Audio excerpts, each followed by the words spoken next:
बिस्मिल्लाहिर्रहमानिर्रहीम। अस्सलाम वालेकुम बहनों, भाइयों, दोस्तों और बुजुर्गों। आज हम वहीं से शुरू कर रहे हैं जहां कल हमने बयान रोका था। कल हम रोजा रसूल सल्लल्लाहु अलैहि वसल्लम की तारीख को बयान कर रहे थे। ये मौजू का 5वां हिस्सा है। तो दोस्तों, सुल्तान ने मुकद्दस हुजरे की सफाई के लिए इस वक्त के सबसे बड़े आलमों में से एक अली इब्न अहमद अल सऊदी पंजम का इंतखाब किया। कम से कम 500 सालों में पहली बार किसी शख्स के अंदरूनी हुजरे में दाखिल होने की इत्तला मिली है जहां नबी करीम सल्लल्लाहु अलैहि वसल्लम और इसके दो साथी आराम कर रहे हैं। अल समूदी, जिसने बाद में मदीना मुनव्वरा और नबी करीम सल्लल्लाहु अलैहि वसल्लम की जिंदगी के बारे में वसी तसानीफ लिखी, अपने बाबरकत तजर्बे को बयान करते हैं। उन्होंने अपनी किताब वफा में लिखा है, अकब से बाबरकत कमरे में दाखिल होते ही मैं आगे नहीं बढ़ा। मैंने एक ऐसी खुशबू का पता लगाया जिसका मैंने पहले कभी मुशाहिदा नहीं किया था। मैं जहां तक हो सका वहां खड़ा रहा, तमाम अंबिया से अफजल को सलाम पेश करता रहा और फिर इनके सबसे करीबी दो सहाबा को और जितनी दुआएं कर सकता था करता रहा। मैंने देखा कि कमरा अब हमवार हो चुका है, इसलिए कब्रें नजर नहीं आती, स्वाय पिछले के एक टीले के जैसे। मैंने हजरत उमर रज़ियल्लाहु ताला की कब्र को समझा। मैंने जमीन पर बजरी को छुआ तो वो नम थी, गोया ताजा थी। अगरचे वहां कोई दरवाजा नहीं था, लेकिन असमदी दीवार और जमीन के दरमियान एक खला से मुकद्दस हुजरे में दाखिल हुआ। उन्होंने ये भी बताया कि मुकद्दस ऐवान में जमीन इसके बहर की जमीन से नीची थी। इसने मजीद कहा कि कब्र की जगह तक पहुंचने के लिए इसे कम से कम 3 हाथ नीचे जाना पड़ा। यह अशरफ कतीवे के जरिए बहाली के दौरान था कि लकड़ी की बाउंड्री जो 200 साल कब्र अलजार बबरस ने पैगंबर इस्लाम की कब्र के मुबारक के इर्द गिर्द तमीर की थी को दाती रेलिंग से तब्दील कर दिया गया था। यह रेलिंग आज भी खड़ी है और इस दायरे से बाहर ज़ायरीन नबी करीम सल्लल्लाहु अलैहि वसल्लम को सलाम करते हैं। और इसके साथ ही सुल्तान ने हजरत फातिमा ज़हरा का घर और कब्र मुबारक रसूल पाक भी अलग कर दी, मुकद्दस चैम्बर के अंदर।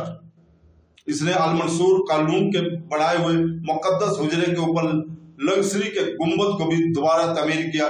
जब आग ने इसे तबाह कर दिया था, नया गुंबद तराशते हुए पत्थर से बनाया गया था और इसे मजबूत बुनियादों पर बनाया गया था। इसके बाद इसके ऊपर दूसरा गुंबद बनाने का हुक्म दिया। मजीद सुल्तान ने ढांचे के ऊपर गिर्द एक बड़ी दीवार बनाई जिसको आग के दौरान नुकसान पहुंचा। ये वो दीवार है जिससे गलाफ कपड़ा लटका हुआ है और संगे मरमर से ढका हुआ था। उस्मानी दौर में 1228 हिजरी 1813 ईस्वी में उस्मानी सुल्तान महमूद दोम पंजम के दौर में सुल्तान कतीबे के बनाए हुए ऊपरी गुम्बद को 1228 हिजरी 1813 में तब्दील कर दिया गया। गुम्बद में दरारें नमूदार होने के बाद इसे गिरा दिया गया और इसकी जगह सीसा की चादरें से ढकी हुई ईंटों से बनी हुई गुम्बद से तब्दील कर दिया गया।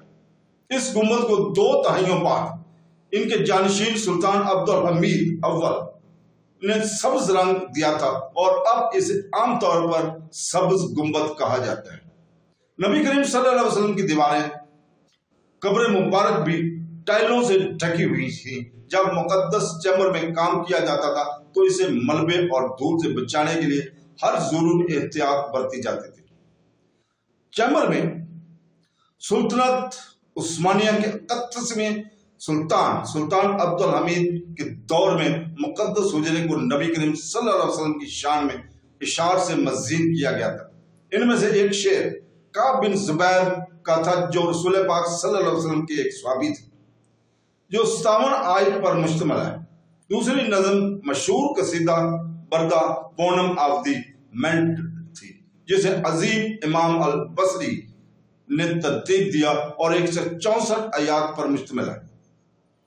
इमाम बसरी कौन है?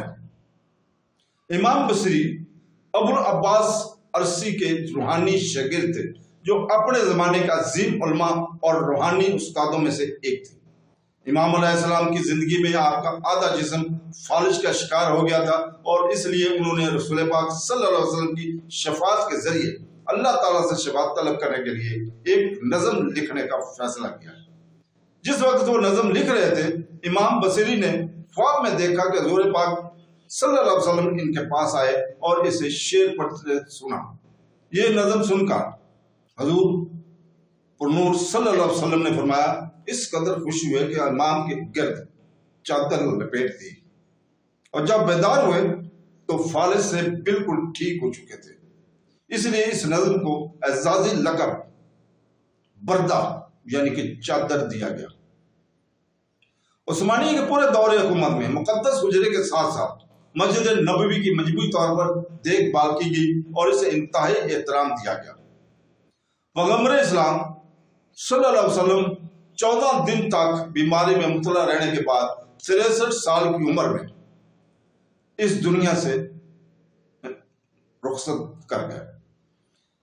ان کی وفات کی تاریخ پیر 12 ربیع الاول 11 ہجری 633 عیسوی بتائی جاتی ہے، اور صبح کے وقت ہوئی۔ اسے 2 دن بعد بدھ کی رات سپرد خاک کیا گیا تھا۔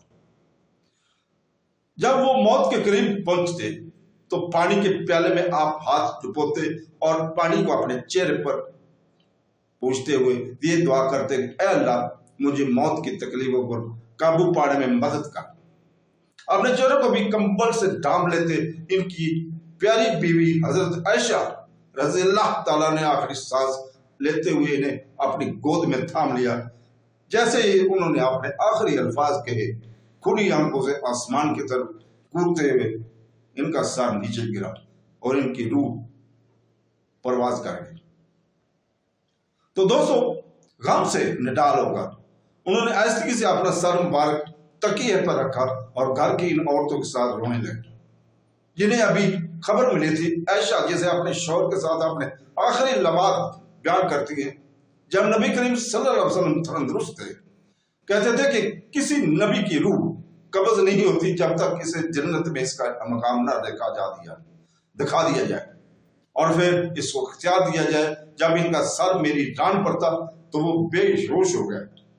ہوش بحال اس نے غار کی چھت کی طرف دیکھا اور کہا، اے اللہ، میں نے خود سے کہا، اس لیے وہ ہمیں مختصر نہ کر لیں گے۔ تب مجھے معلوم ہوا کہ انہوں نے جو کہا تھا وہ اس روایت کا اختلاف تھا جسے وہ ذکر کرتے تھے صحت مند تھا۔ ان کا آخری لفظ یہ تھا کہ اے اللہ، اعلیٰ ترین صحابہ۔ ان کے انتقال کے بعد صحابہ کرام مکمل صدمے کی حالت میں تھے۔ حضرت عمر میں انکار کی حالت میں تھا۔ یہ عقیدہ تھا کہ نبی کریم صلی اللہ علیہ وسلم جاگنے والوں کو دھمکیاں دیں گے کہ نبی کریم صلی اللہ علیہ وسلم وفات پا گئے۔ حضرت عثمان ہکا بکا رہ گیا اور حضرت علی رضی اللہ تعالیٰ عنہ کھڑے نہ ہو سکے۔ حضرت ابو بکر اور حضرت عباس اس سب سے زیادہ امرناک دن پر کسی سے زیادہ پرسکان رہے، جس کو مسلم کمیونٹی نے برداشت کیا تھا اور ہمیشہ رہے گا۔ تو دوستو، اس تاریخ کا باقیہ حصہ کل یہیں سے ہم شروع کریں گے، حصہ 6 میں۔ تو دوستو، کل تک کے لیے اجازت، اللہ حافظ۔